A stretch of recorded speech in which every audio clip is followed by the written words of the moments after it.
சென்னை பழைய Vannarapettai NN garden பகுதியைச் சேர்ந்தவர் மனோ சங்கர். இவர் தனது சகோதரர்கள் ஜெகதீஷ் மற்றும் சீனிவாசன் ஆகியோருடன் சேர்ந்து தங்களுக்கு சொந்தமான இடத்தில் புதிதாக கட்டிடம் கட்டி துணிக்கடை நடத்தி வருகின்றனர்.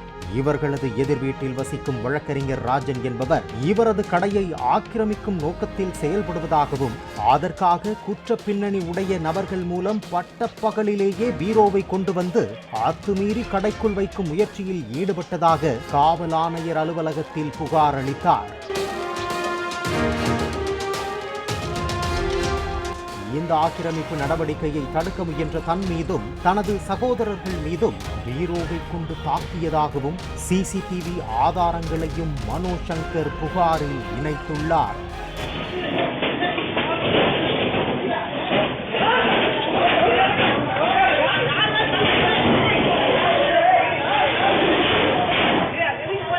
கடந்த மாதம் 7ஆம் தேதி இரவு 11 மணி அளவில் இவரது கடைக்கு வெளியில் அமர்ந்து ராஜன், குற்றப்பின்னணி உடையவர்கள் என கூறப்படும் நிரஞ்சன், லெனின்குமார் மற்றும் கார்த்திக் ஆகியோருடன் கடையை அபகரிப்பது குறித்து திட்டம் தீட்டியுள்ளதாக புகாரில் தெரிவித்துள்ளார்.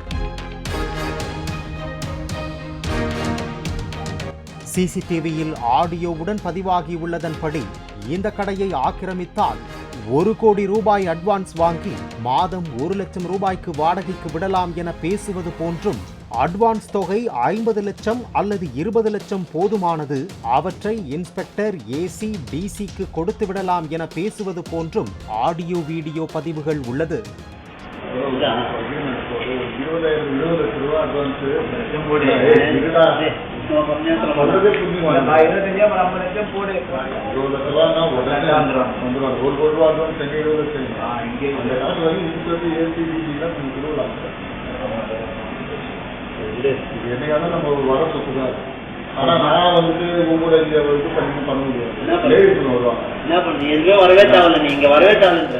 நாம் நேரடியாக நின்று செய்யாமல் பெண்களை அனுப்பி அவர்கள் மூலம் தகராறு செய்தால் திட்டத்தை முடித்துவிடலாம் எனவும் அவற்றில் பதிவாகியுள்ளது.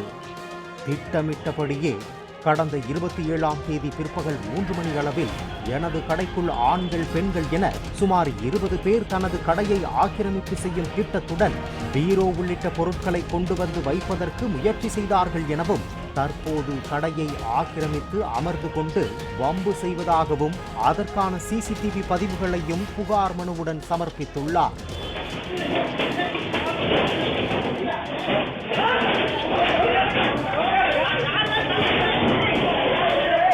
இந்த வீடியோ ஆதாரங்களை வைத்து ராயபுரம் காவல் நிலையத்தில் கொடுத்த புகார் சட்ட ரீதியாக எந்த நடவடிக்கையும் எடுக்கவில்லை என குற்றம் சாட்டியுள்ள துணிக்கடை உரிமையாளர் மனோ சங்கர், ஆக்கிரமிப்பாளர்கள் காவல்துறையினர் பெயரையும் பயன்படுத்துவதால் இந்த விவகாரத்தில் காவல் ஆணையர் தலையிட்டு விசாரணை நடத்தி நடவடிக்கை எடுக்க வேண்டும் என கேட்டுக்கொண்டுள்ளார். என்னோட மனைவி தான் அதுக்கு ஓனர். என்னோட தம்பி, என்னோட அண்ணன் எல்லாருமே சேர்ந்து கூட்டாக வியாபாரம் பண்ணிட்டு இருக்காங்க தரைத்தளத்தில். அத்துமீறி அந்த சரித்திர பதிவேடு குற்றவாளி லெனினும் நிரஞ்சன் இவங்க எல்லாருமே சேர்ந்து உள்ளே பூந்து என் தம்பியை அடித்து அவர் ஹாஸ்பிட்டலில் சேர்க்குற அளவுக்கு கொண்டு போயிட்டாங்க சார். உடனடியாக நான் 100க்கு ஃபோன் பண்ணேன் சார். போலீஸ் ரொம்ப நேரத்துக்கு வரவே இல்லை சார்.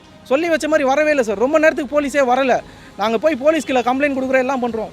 உள்ளே இருக்க எங்கள் பொருள் 45,000 சில்லற ரூபா நான் என் கல்லால் வச்சு இந்த பணத்தை காணோம் சார். 50 லட்ச ரூபா டிமாண்ட் பண்ணிட்டு உட்காந்துட்டு இருக்காங்க சார். வீடியோவில் எல்லாமே தெளிவாக இருக்குது. ராஜன் மட்டும்தான் சார் இது முழுக்க காரணம். சரித்திர பதிவேடு குற்றவாளி நிரஞ்சனும் லெனினும் பணத்துக்காக இதை செய்கிறாங்க சார். கமிஷனர் சார் மேலே மட்டும்தான் நம்பிக்கை வச்சு இதை நான் சொல்கிறேன் சார். ஏற்கனவே இந்த கட்டிடத்தை கட்ட ஆரம்பிக்கும் போது இதே பாணியில் தொல்லை கொடுத்ததால் வழக்கறிஞர் ராஜன் மற்றும் அவரது குடும்பத்தினர் மீது 2 வழக்குகள் பதிவு செய்யப்பட்டிருப்பது குறிப்பிடத்தக்கது.